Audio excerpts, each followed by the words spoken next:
Je proteste contre le mode d'éducation des locataires. Vous voyez ce que je viens de trouver dans les toilettes? Il m'a dû arracher 50 pages.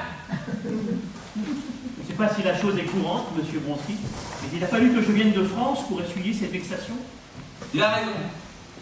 C'est une honte à la culture et à sa personne.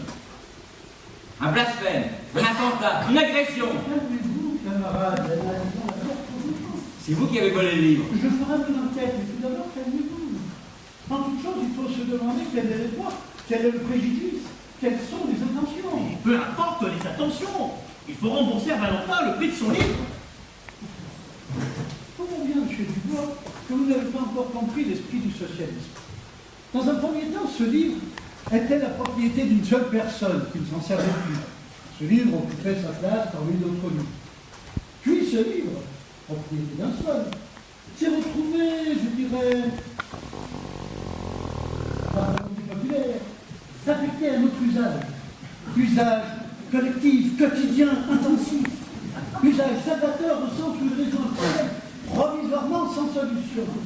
Voudriez-vous, camarade Afonov, par l'égoïsme le précédent, vous, que M. Dubois, par vanité déplacée, priver notre peuple d'un confort auquel a droit tout être humain dans le fonctionnement naturel de ses organes? Vous parlez sérieusement, monsieur Bronski? Nous ne sommes pas dans un beau pays capitaliste où la propriété restera absolue et inviolable. Chez nous, le collectif l'emporte sur l'individuel. C'est sur ce principe que s'est fondée notre grande révolution, celle que vous étudiez depuis si longtemps.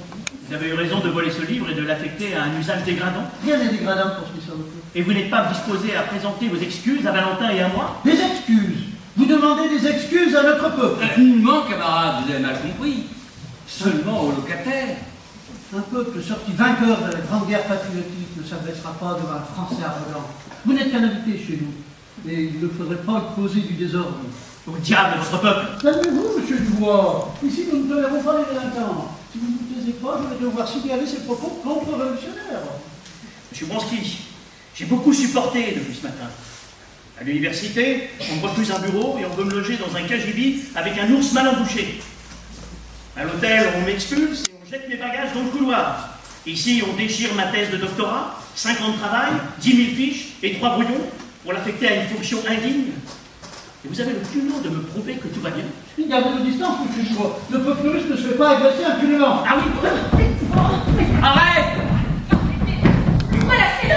Michel, tu n'es pas prudent. Mais on se bat l'équipe de Soyou et votre terre. Me taire! Monsieur Bronski, je ne connais pas ce mot-là.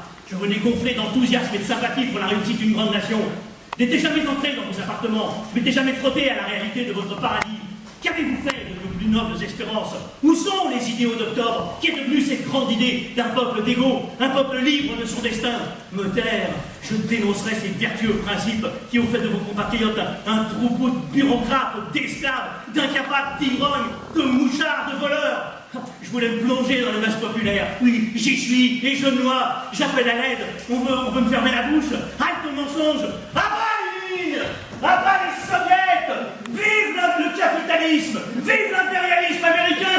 Vive le tsar! Arrêtez-le! C'est un agent provocateur! Un fasciste! Un fou! Mais non, mes camarades, vous n'avez rien compris! Il a tout perdu la raison, il est inspiré! Dieu parle par la bouche des innocents!